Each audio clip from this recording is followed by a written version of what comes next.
Alhamdulillahilladzi faradha hajja wa umrata lillah.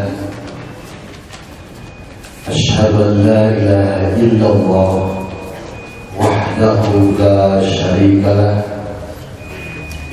wa asyhadu anna Muhammadan abduhu wa rasuluh la nabiyya ba'dah, amma ba'du. Qala Allah Ta'ala fil Qur'anil Karim, a'udzu billahi minasy syaithanir rajim. Qad khalat min qablikum sunanun fasiru fil ardi fanzuru kaifa kana 'aqibatul kadzibin. Hadza bayanun linnas wa huda wa mau'izatun lil muttaqin. Qala Nabi sallallahu alaihi wasallam, may yuti'illaha wa rasulahu faqad rasyada wa may ya'sihima faqad ghawa. Rawahu Muslim. Hadirin dan hadirat jamaah pengajian Ahad yang berbahagia, dengan memanjatkan puji dan syukur kehadirat Allah Subhanahu wa Ta'ala, semoga langkah kita hadir ke majelis ini melantaran Allah meningkatkan derajat kita dan juga Allah mengampuni dosa-dosa kita. Hadirin dan hadirat yang berbahagia, hari ini bertepatan dengan tanggal 3 Dzulhijjah 1435 Hijriah, di mana bulan Dzulhijjah adalah salah satu bulan dari 4 bulan yang dimuliakan oleh Allah Subhanahu wa Ta'ala, yaitu wa minha arba'atun hurum. Dari 12 bulan ada 4 bulan yang dimuliakan Allah. Dari 4 bulan itu diantaranya adalah bulan Dzulhijjah. Di bulan Dzulhijjah Allah Subhanahu wa Ta'ala mensyariatkan untuk kita beribadah. Ada ibadah yang hukumnya wajib dan ada ibadah yang hukumnya sunnah. Ibadah yang hukumnya wajib yang dilaksanakan di bulan Dzulhijjah adalah ibadah haji. Karena ibadah haji menyangkut apa yang disebut miqat zamani dan miqat makani. Tidak boleh sembarangan ibadah haji dilaksanakan di mana saja, dan tidak boleh ibadah haji dilaksanakan kapan saja. Misalnya tawaf bergalga, jumroh di Saitom. Ikhwatul iman yang berbahagia, kemudian yang sunnah kaitan dengan pembahasan pada hari ini adalah ibadah kurban. Ternyata berdasarkan Al-Quran dalam surat Al-Ma'idah ayat 27, ibadah kurban adalah ibadah yang merupakan kewajiban, atau bukan kewajiban tetapi sunnah yang paling tua, di mana telah terjadi pada masa Nabi Adam alaihissalam. Kenapa kita memandang perlu mengkaitkan dengan sejarah atau peristiwa-peristiwa yang sudah lalu? Apa hubungannya ibadah kurban dengan apa yang disebut dengan sejarah?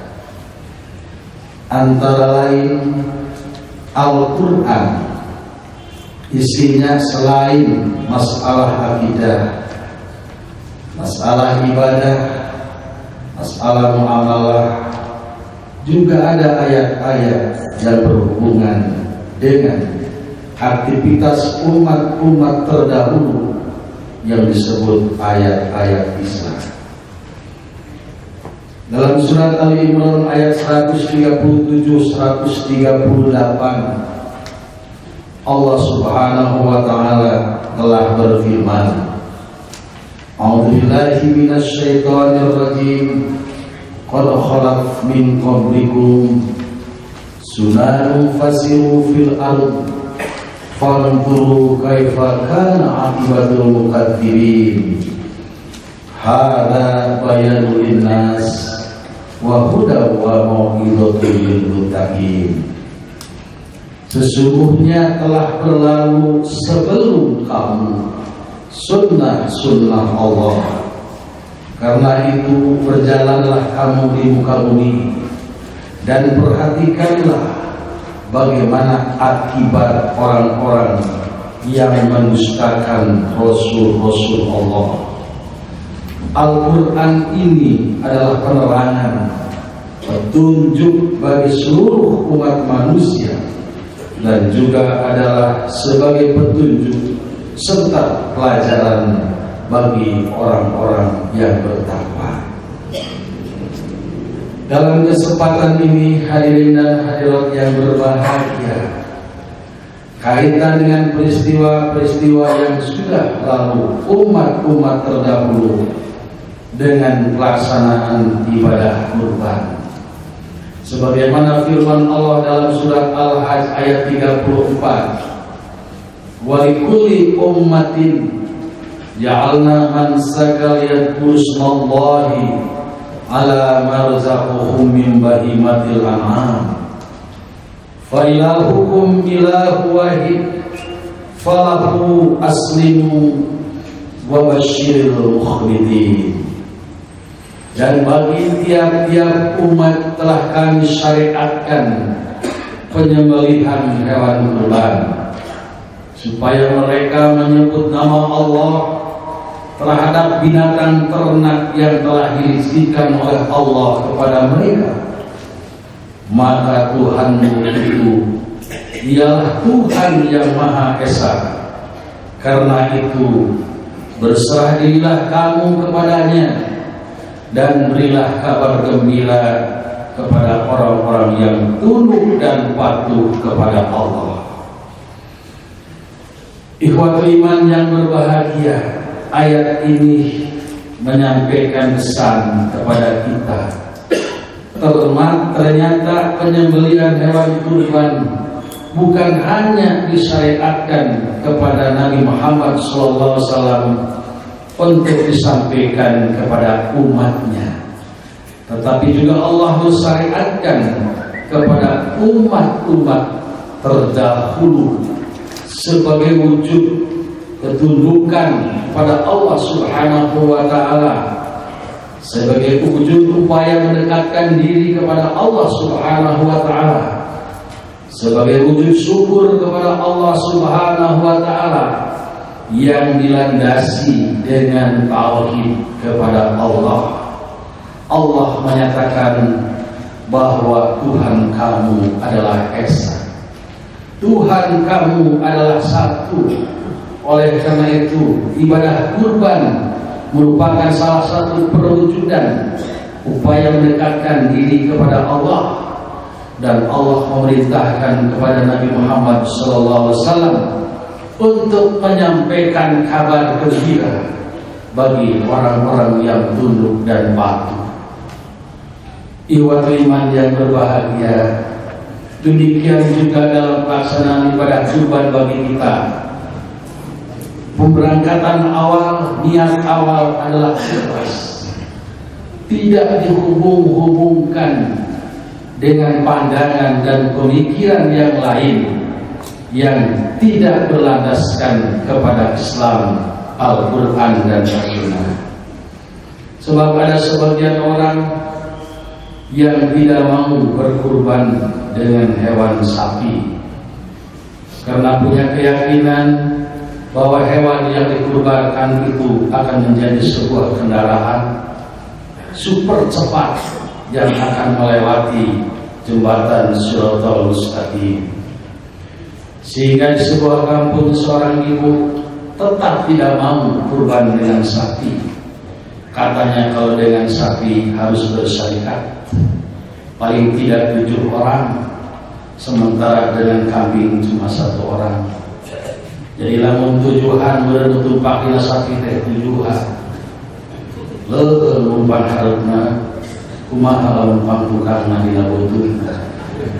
Makanya kalau kambing cuma saya 1 orang.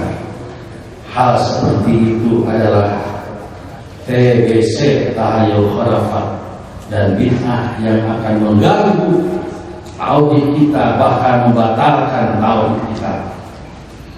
Iwatu iman yang bahagia. Yang pertama adalah kurban di masa Nabi Adam alaihissalam. Allah Subhanahu wa taala berfirman, "Watlu 'alaihim naba'na Adama bil haqqi id qarraba qurbanan fatuqbila min ahadihima wa lam yutaqabbal min al-akhar qala la aqtulannaka qala innama yataqabbalallahu minal muttaqin."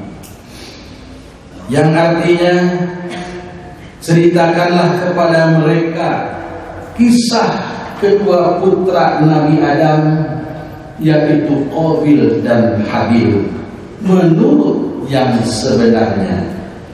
Ketika keduanya mempersembahkan kurban, maka diterima dari salah seorang dari mereka berdua.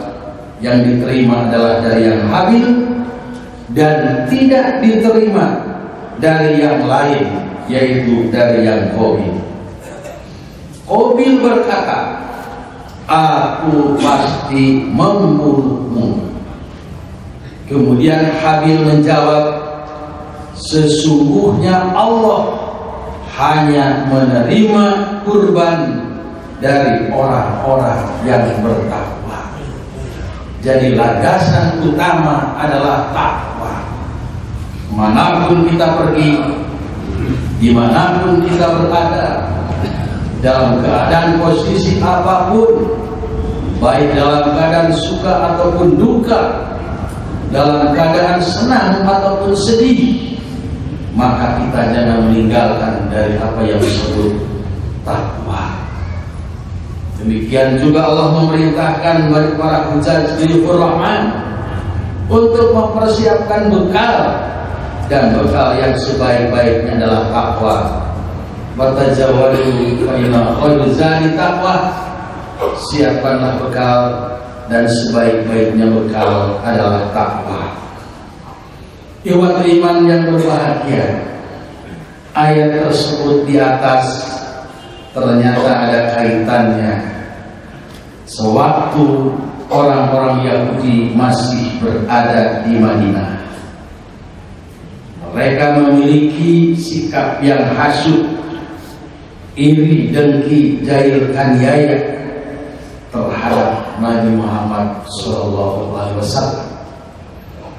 Mereka berusaha untuk membunuh Nabi lantaran mereka berkeyakinan akan menghancurkan Yahudi, padahal bukan itu sebenarnya. Maka Allah menurunkan ayat ini, betapa sifat hasud seseorang itu akan mengakibatkan kehancuran sebuah umat, kehancuran sebuah negeri lantaran penduduknya hasud. Sifat hasud akan menimbulkan apa yang disebut su'udon, seolah-olah di luar dirinya itu tidak ada yang benar, seolah-olah dirinya saja yang benar, memiliki prasangka yang buruk, yang pada akhirnya di dalam kisah ayat ini pun lantaran Qabil hasud terhadap adiknya Habil, maka keluarlah ancaman, keluarlah intimidasi, la aqtulannaka, aku pasti membunuhmu. Apa yang menyebabkan Qabil sang kakak memiliki hasud dengki terhadap adiknya yang Habil? Di dalam riwayat dijelaskan bahwa Nabi Adam dan Ibu Hawa setiap melahirkan itu selalu kembar. Maka terjadilah dua kembaran, kembaran Qabil dan kembaran Habil. Kembarannya itu bukan laki-laki, tapi kembarannya itu adalah wanita. Kembaran Qabil wanita cantik. Kembaran Habil jangan dikatakan tidak cantik, sebab wanita itu semuanya cantik. Termasuk istri kita itu adalah paling cantik di dunia bagi kita. Ya. Oleh karena itu istri kita tercantik di dunia, maka saking cintanya saya kepada istri saya tidak akan dikubur sebelum mati, insya Allah. Dan apa buktinya sampai sekarang bapak-bapak itu masih mencintai ibu-ibu, istri bapak? Ternyata bapak termasuk anggota ISIS. Ya, tapi bukan ISIS yang di Irak dan di Syria. ISIS di sini adalah ikatan suami istri satu. Insya Allah. Ya, ibu-ibu jangan khawatir, karena sudah membuat ikatan suami istri satu. Iwan iman yang berbahagia, maka turunlah syariat bahwa yang ganteng harus dinikahkan dengan yang kurang cantik, sementara yang kurang ganteng dinikahkan dengan yang cantik. Qabil dinikahkan dengan kembaran Habil yang kurang cantik, sementara Habil yang kurang ganteng dinikahkan dengan kembaran Qabil yang cantik. Qabil tidak terima dan akhirnya dia hasud, dia iri, dan keluarlah bahasa ancaman. Tapi sang adik yang soleh bukan membalas ancaman, tapi dia menjawab dengan jawaban yang utuh, jawaban yang benar, jawaban yang tegas, bahwa ibadah yang diterima oleh Allah hanyalah ibadah yang dilakukan oleh orang-orang yang bertakwa. Ikhwat iman yang berbahagia. Kemudian Habil menyatakan, sungguh kalau kamu menggerakkan tanganmu untuk membunuhku, maka aku tidak akan menggerakkan tanganku untuk membunuh. Artinya Habil tidak akan membalasnya. Bukan berarti Habil tidak berani, tetapi Habil menyatakan, inni akhafullah rabbal alamin. Sesungguhnya aku takut kepada Allah, Tuhan semesta alam. Ikhwat iman yang berbahagia. Kemudian yang kedua adalah kurban di masa Nabi Ibrahim. Ini ada yang tidak terhobi, dan ada sebagian yang tidak terhobi. Di dalam Al-Quran Al-Mumtahanah ayat 4, qad kanat fi Ibrahim uswatun hasanah. Sungguh di dalam diri Ibrahim itu ada contoh-contoh yang baik. Walladzina ma'ahu, juga orang-orang yang bersama Nabi Ibrahim. Keturunan Nabi Ibrahim yang diangkat oleh Allah sebagai Rasul dan Nabi itu juga sebagai uswatun hasanah. Dan salah satu uswatun hasanah dari Nabi Ibrahim kaitan dengan ibadah kurban, di mana Nabi Ibrahim diperintahkan oleh Allah Subhanahu wa taala untuk menyembelih sang anak yang sudah lama ditinggalkan dan baru ketemu setelah Nabi Ibrahim pulang dari Palestina dan bertemu di Bakar. Ketika itu Nabi Ismail ada yang menyatakan usianya antara 6 sampai 7 tahun.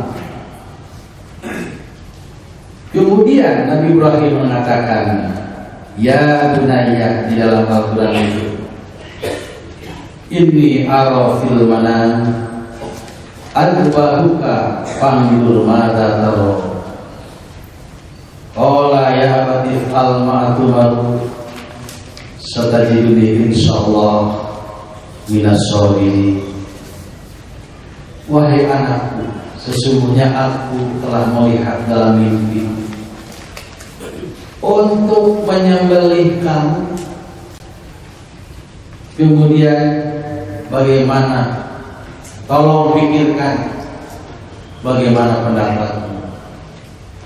Anak yang soleh menjawab, ya abati al-ma'tumalu satajiduni insyaallah minas sabirin. Wahai ayahku, silahkan laksanakan, silahkan kerjakan apa yang telah diperintahkan oleh Allah kepadamu ya abaku. Insya Allah ayah akan menemukan aku termasuk orang-orang yang sabar. Dari kisah tersebut, dari ayat yang mengandung kisah tersebut, mengandung makna. Nabi Ibrahim sebagai sang ayah, Nabi Ismail sebagai sang anak, Siti Hajar sebagai sang ibu, dan itu merupakan komponen keluarga yang punya satu misi dan misi untuk meraih ridho dan maghfirah Allah Subhanahu wa taala.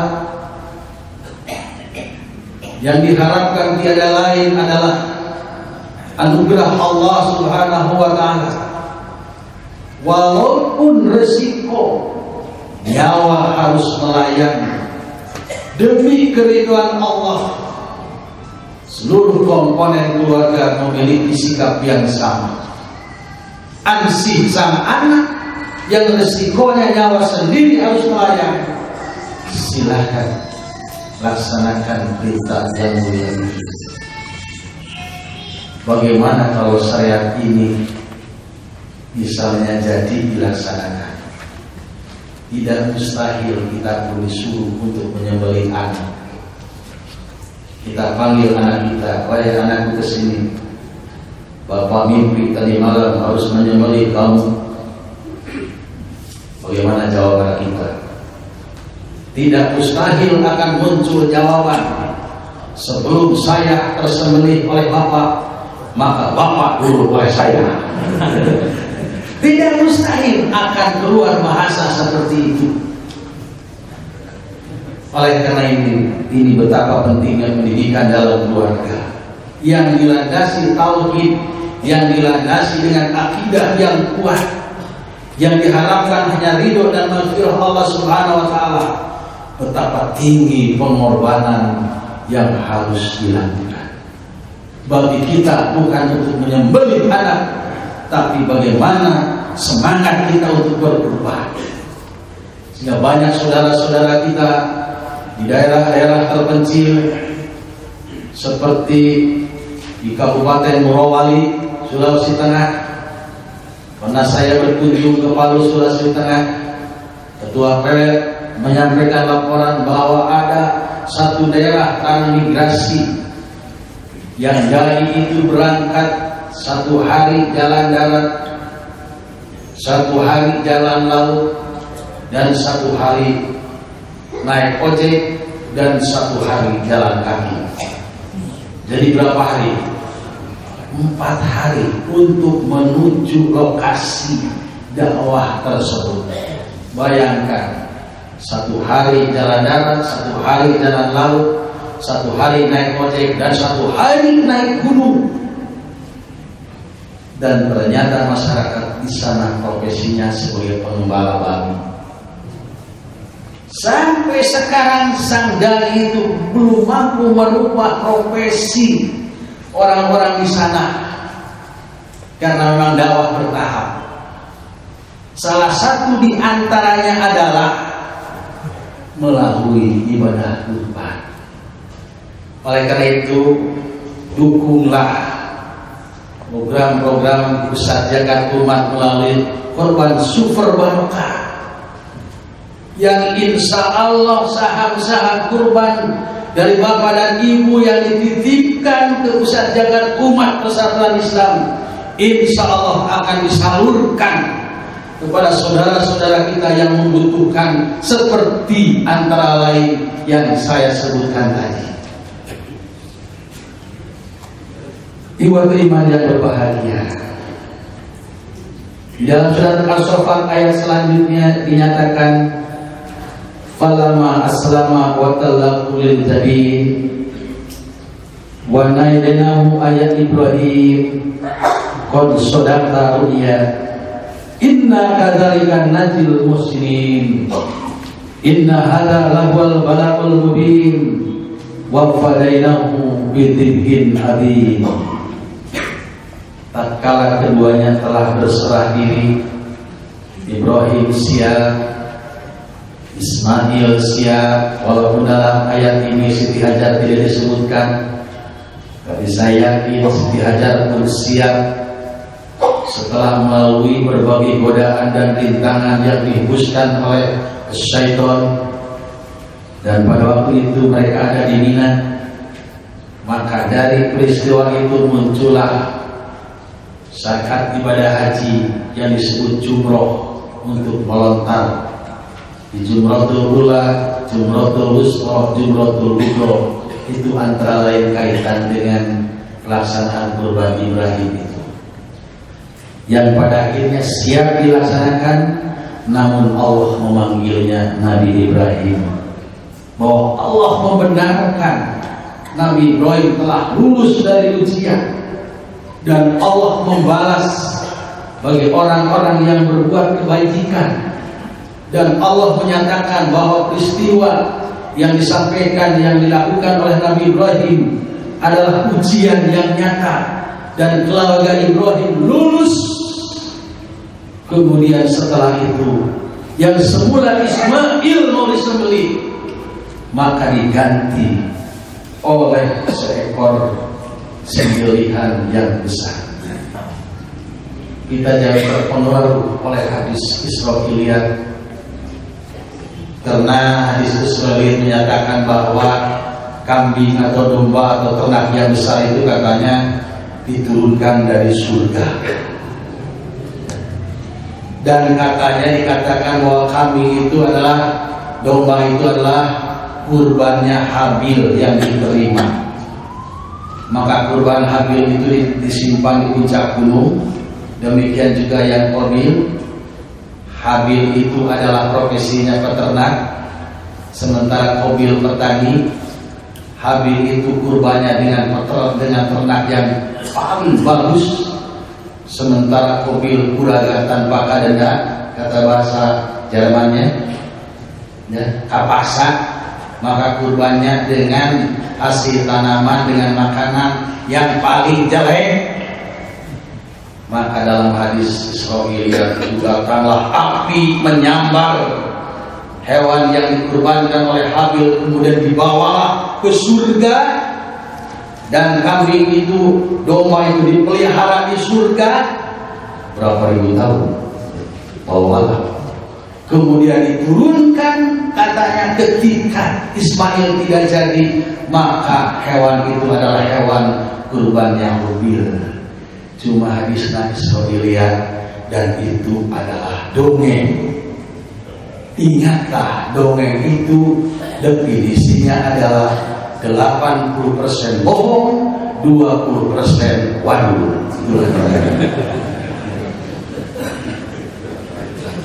Ikhwat iman yang berbahagia. Kemudian kurban di zaman Nabi Musa. Di zaman Nabi Musa itu tercantum dalam surat Al-Baqarah. Ketika ada yang meninggal dunia, yang dibunuh, siapa pembunuhnya, maka Nabi Musa memerintahkan untuk menyembelih sapi. Kemudian umatnya banyak tanya, sapinya sapi apa, umurnya berapa, warnanya bagaimana. Yang akhirnya hampir-hampir sapi itu tidak bisa ditemukan karena cerewet, ya. Banyak tanya, tapi akhirnya ketemu juga gitu. Dengan sapi yang sangat susah mencarinya, sehingga diabadikan oleh Allah dalam sebuah surat yang disebut Al-Baqarah. Kemudian juga ada riwayat Nabi Musa membagi binatang yang disediakan untuk kurban itu 2 bagian. Yang sebagian dilepaskan, tidak disembelih, yang sebagian lagi disembelih dan dibagikan kepada yang membutuhkan. Kemudian juga di masa Nabi Zakaria dan Nabi Yahya, ada juga Nabi Yahya dan Nabi Zakaria, keduanya kurban, dan kurbannya adalah binatang dan barang-barang. Kurban bangsa Yahudi dan bangsa Nasrani. Bangsa Yahudi yang disebut Bani Israel, keturunan Nabi Yakub. Nabi Yakub bergerak Israel. Pada bangsa Yahudi terdapat kurban yang biasa mereka lakukan. Demikian juga pada bangsa Nasrani, ya. Cuma kurban mereka bukan untuk lillah, tetapi dipersembahkan untuk Tuhan-Tuhan selain Allah. Kurban orang Nasrani berbentuk roti, ya, yang dipersembahkan untuk Tuhan Al-Masih, yaitu Yesus Kristus. Kemudian juga sebelum Nabi Muhammad SAW diutus sebagai Nabi dan Rasul akhir zaman, di zaman jahiliyah pun bangsa Arab sudah melaksanakan kurban. Tapi itu bukan kurban, kalau bahasa kita korban. Nah, itu dijelaskan dalam Al-Quran. Ma ja'alallahu min bakhirati wala sa'ibati wala wasilatin wala adn walakinnal ladzina kafaru yaftaruna 'ala Allahi al-kadhiba wa aktsaruhum la ya'qilun. Allah sekali-kali tidak pernah mensyariatkan adanya bahiro, adanya sa'ibah, adanya wasilah, adanya ham. Akan tetapi orang-orang kafir membuat-buat kedustaan terhadap Allah, dan kebanyakan mereka tidak mengerti. Ikhwat iman yang berbahagia, apa yang dimaksud dengan bahiro, sa'ibah, wasilah, dan ham? Bahiroh ialah unta betina yang telah beranak 5 kali, dan anak kelima itu jantan. Lalu unta betina itu dibelah telinganya, dilepaskan, tidak boleh diganggu lagi, dan tidak boleh diambil air susunya. Kemudian saibah ialah unta betina yang dibiarkan pergi kemana saja lantaran suatu nadar, seperti jika seorang Arab jahiliyah akan melakukan sesuatu atau perjalanan yang jauh dan berat, maka ia biasa bernadar akan menjadikan untanya saibah bila maksud atau perjalanannya berhasil dengan selamat. Ada lalu selamat rek mencit unta atau rek lepaskeun unta. Wasilah, seekor domba betina melahirkan anak kembar yang terdiri dari jantan dan betina. Maka yang jantan ini disebut wasilah, tidak disembelih dan diserahkan kepada berhala, dilepaskan ke genderuwo. Ham unta jantan yang tidak boleh diganggu gugat lagi karena telah dapat membuntingkan unta betina 10 kali.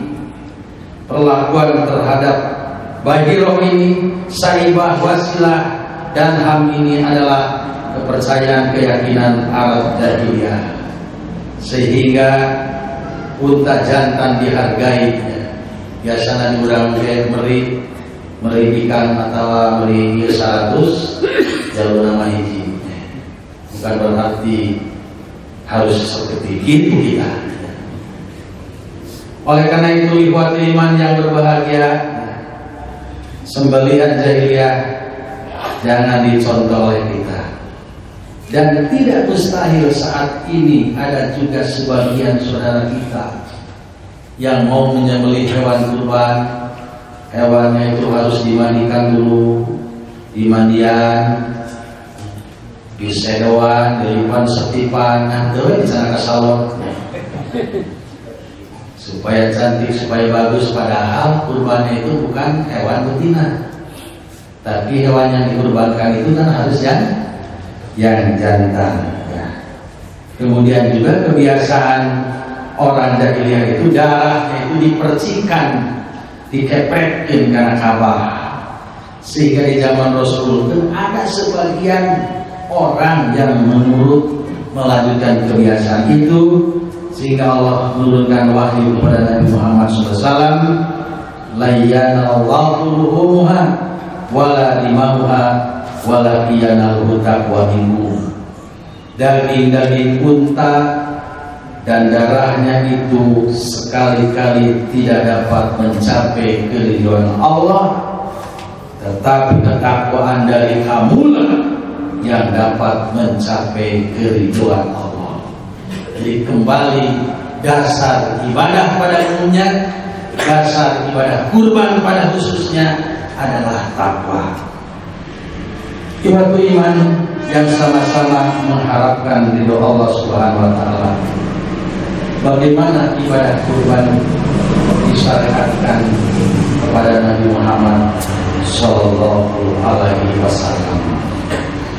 Dalam surat Al-Hajj ayat 36, wal budna ja'alnaha lakum min sya'airillah lakum fiha khairun fadhkurusmallahi 'alaiha shawaf fa idza wajabat junubuha fakulu minha wa aqimul qani'a wal mu'tar kadzalika sakharnaha lakum la'allakum tashkurun. Dan telah kami jadikan untuk kamu unta-unta itu sebagian dari syiar Allah. Kamu memperoleh kebaikan yang banyak padanya, banyak manfaat dari hewan-hewan itu. Maka sebutlah olehmu nama Allah ketika kamu menyembelihnya dalam keadaan berdiri dan telah terikat. Kemudian apabila telah roboh atau mati, maka makanlah sebagiannya dan beri makanlah orang-orang yang rela dengan apa yang ada padanya, yang tidak meminta-minta, dan orang-orang yang meminta. Demikianlah kami telah menundukkan unta-unta itu kepada kamu. Mudah-mudahan kamu bersyukur. Ibu iman yang berbahagia, di zaman Nabi memang unta yang paling banyak atau hewan yang paling banyak, hewan ternak yang paling banyak adalah unta pada waktu itu. Walaupun sapi juga ada, kuda juga ada, yang tidak ada apa? Munding, al-jamus. Pernahkah terjadi di zaman Rasul ada sahabat yang menyembelih kuda untuk kurban? Tidak ada. Padahal kuda ada. Di hadis dinyatakan bahwa Rasulullah memerintahkan untuk berserikat dalam melaksanakan ibadah kurban itu setiap 7 orang untuk yang disebut al-badanah. Al-badanah itu adalah unta dan sapi. Pada waktu itu pernah terjadi unta dan sapi itu 7 orang. Tapi di hadis yang lain secara tekstual dinyatakan dalam riwayat Imam At-Tirmidzi dan Ibnu Majah bahwa unta itu untuk 10 orang, sapi itu untuk 7 orang. Tapi juga ada yang berpendapat karena yang disebut badanah itu unta dan sapi, maka ada yang berpendapat sapi juga bisa untuk 10 orang, tergantung beratnya apakah sama dengan unta. Tetapi saya lebih cenderung kepada hadis yang teks itu 10 dan 7. Ya. Waktu iman yang berbahagia, timbul pertanyaan bagaimana kalau dengan kerbau? Di kita kan banyak kerbau. Sedangkan dalam hadis tidak diketemukan kurban dengan kerbau.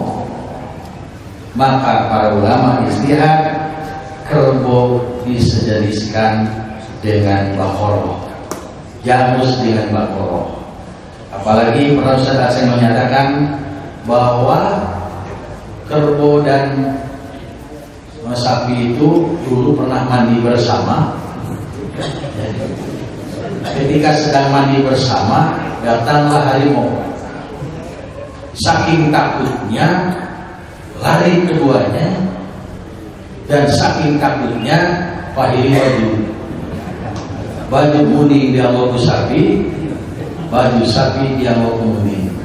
Sok tinggali sapi mah bergoberan, teh logol. Ali mudik seret berketengkeng melalui beli mudik. Tapi ingat, itu bukan hadis, tapi itu dongeng. Yang definisinya seperti yang saya katakan tadi, ya. Tidak boleh dipercaya. Cuma itu secara kebetulan. Kata orang Sunda, kirata, dikira-kira nyata. Nah. Kemudian di waktu iman yang berbahagia, ketika menyembelih jangan lupa menyebut asma Allah. Ya. Kalau menyembelih unta di mana hal berbeda dengan menyembelih sapi di kita. Kalau sapi di kita digolerkan dulu, diikat dulu. Kalau di mana hal di Mina di sana, unta itu berdiri. Kemudian seorang penyembelih yang kulitnya hitam itu menyambarkan pisau sekaligus, langsung set, dan akhirnya unta tidak kurang biasa dia itu. 10 unta itu waktunya cepat mensikat. Kemudian kalau sudah roboh unta atau hewan itu, artinya sudah mati, kurbani boleh mengambil sebagian dari hewan kurban itu. Ini yang disyariatkan kurban kepada Nabi dan untuk kita sebagai umat. Artinya ada orang yang mengatakan kalau saya kurban tidak boleh makan dari hewan itu. Ayat ini membantah pemahaman seperti itu. Ukurannya harus rasional. Sebagian boleh kita makan itu apakah berapa? Ya, kalau sampai begini, yang dibagikan 20%, yang dimakan 80%. Betul. Jadi yang logis, yang rasional. Ada yang mengatakan boleh sepertiga, maksimalnya setengah sebagainya. Sehingga ada kurbani, pahanya diambil 4, kurbani bagian kuring cuma. Ini yang menjadi persoalan. Ini sebagian, berarti yang sebagian besar berikan kepada apa yang disebut al-quni dan apa yang disebut al-muhtar. Al-quni itu orang yang butuh tapi isi mental. Peryogi namakan izin. Kurbannya harus memahami orang seperti itu kasih. Kalau al-muhtar berani minta. Artinya orang yang miskin, yang memerlukan harus diprioritaskan, harus diutamakan untuk menerima hewan kurban. Kalau di zaman Rasul begitu sudah disembelih, hewan kurban digantungkan di parapatan. Setiap yang lewat boleh nyempong. Bagaimana kalau di kita? Bisa dari Garut, aman dulu itu di zaman Rasul. Setiap parapatan di mana banyak orang yang lewat gantungkan hiji, nu butuh nyempong gitu. Nu langsung deh nyempong deh. Sampai ada yang sehari habis, kemudian juga ada yang udah 3 hari belum habis. Jadi tadi bagikan di zaman Rasul digantungkan. Bayangkan kalau di kita, jangankan digantungkan, dibagi karcis wae. Susah banyak. Dan ujung ayat ini menyatakan bahwa ibadah kurban yang kita lakukan itu dalam bentuk agar kamu bersyukur, mensyukuri nikmat Allah yang kita telah diberi rezeki oleh Allah. Walaupun kita tidak memelihara sapi, tidak memelihara kambing, tapi kita diberi rezeki oleh Allah. Rezeki sebagian itu coba belikan, berserikat kita, menyimpan saham kita.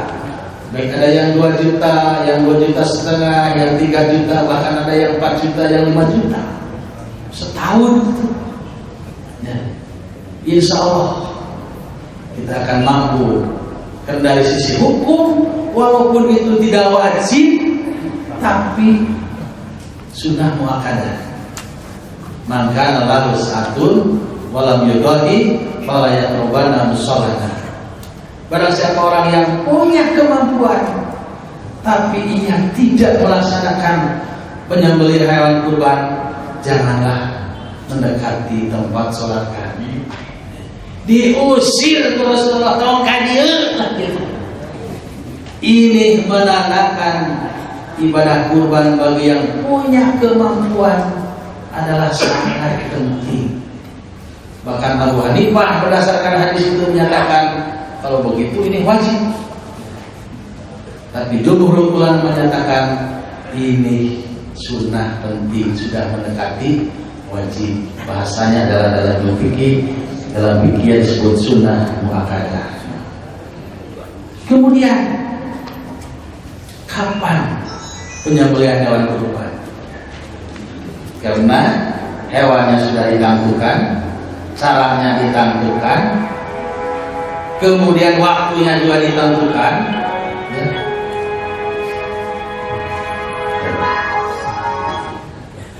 Tadi hewannya sudah tentukan, kaifiatnya sudah tentukan, waktunya. Boleh menyembelih sebelum Idul Adha? Tidak boleh. Dikatakan dalam hadis kalau menyembelih sebelum Idul Adha itu adalah untuk dirimu sendiri, bukan kurban tapi korban. Itu mau untuk botrang ya, keluarga. Tapi Rasul menyatakan sebagaimana firman Allah dalam surat Al-Kautsar, inna a'tainakal kautsar fasholli li rabbika wanhar. Ya. Ini surat langganan kita nih. Jadi surat langganan kita itu buat pertama Al-Ikhlas, kedua Al-Kautsar. Ya.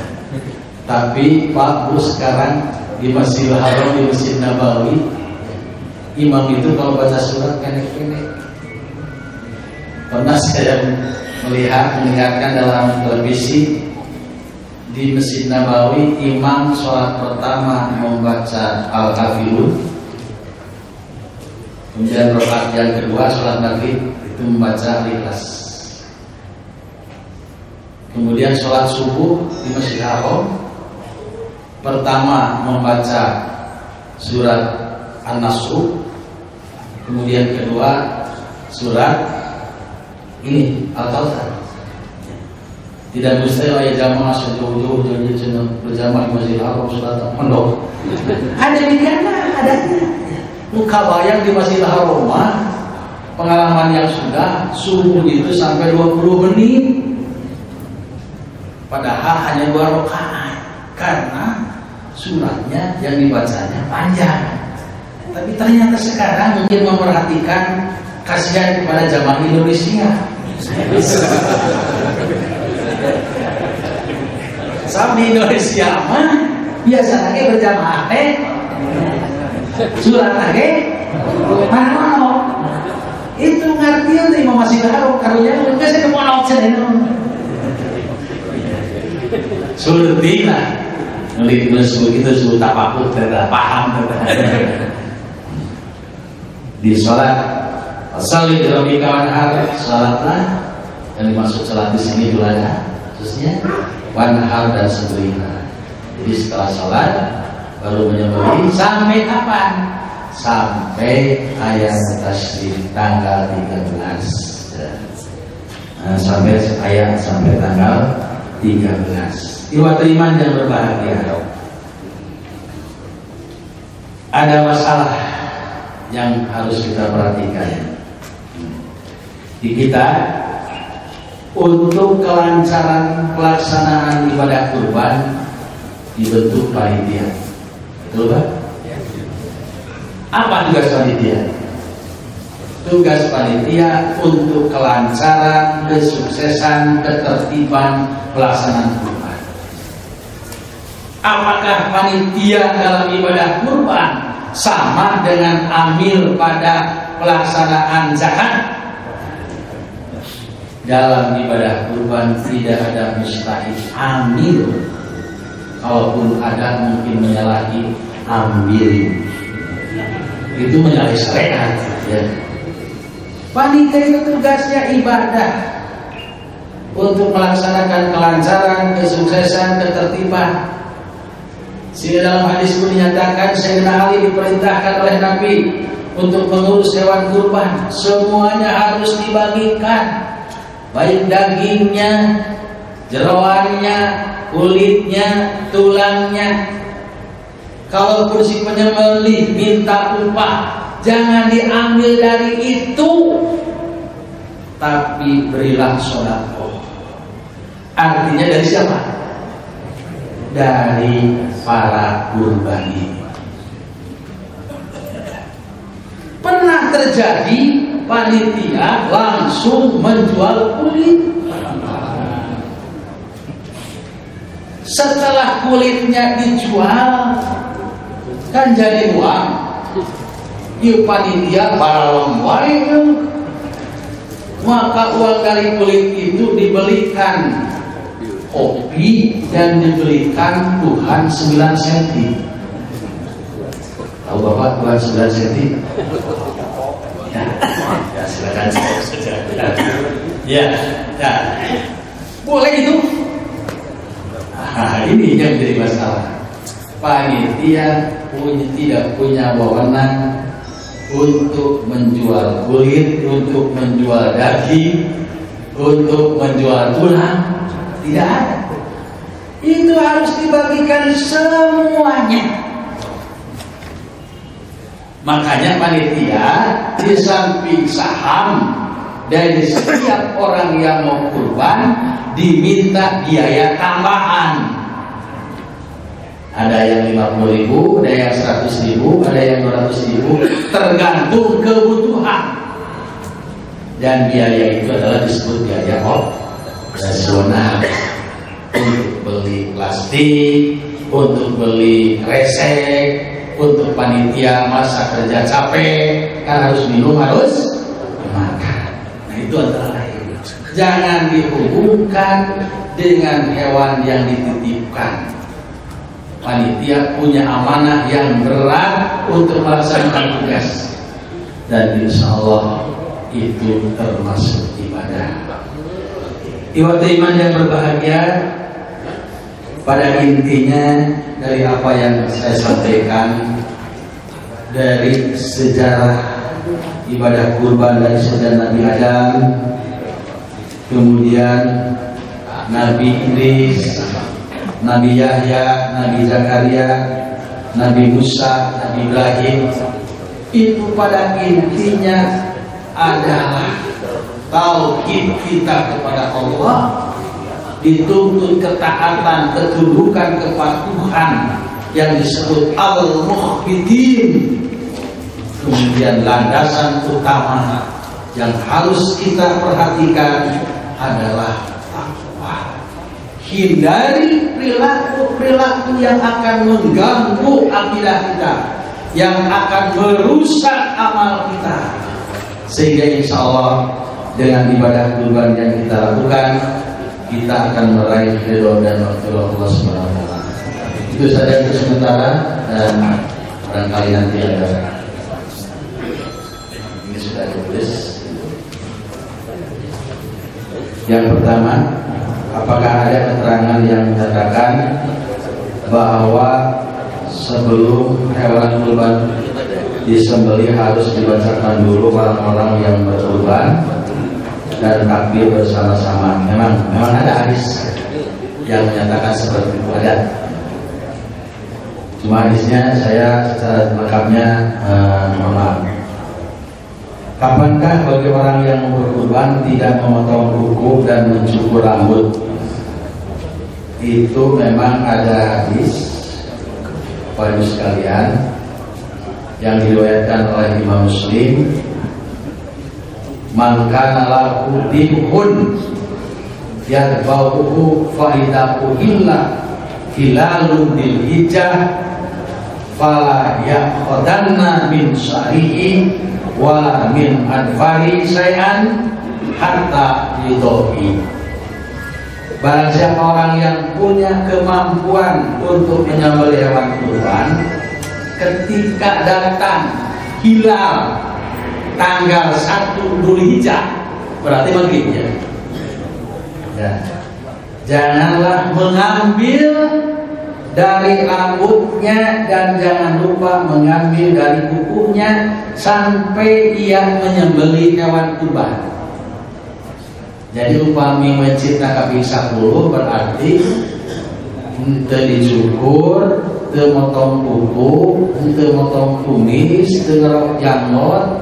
Maka di hadis yang lain, semua bulu-bulu yang ada di dalam orang kurbani itu jangan diganggu. Bulu naon wae tama. Ulah diganggu nepikeun ka mencit hewan kurban.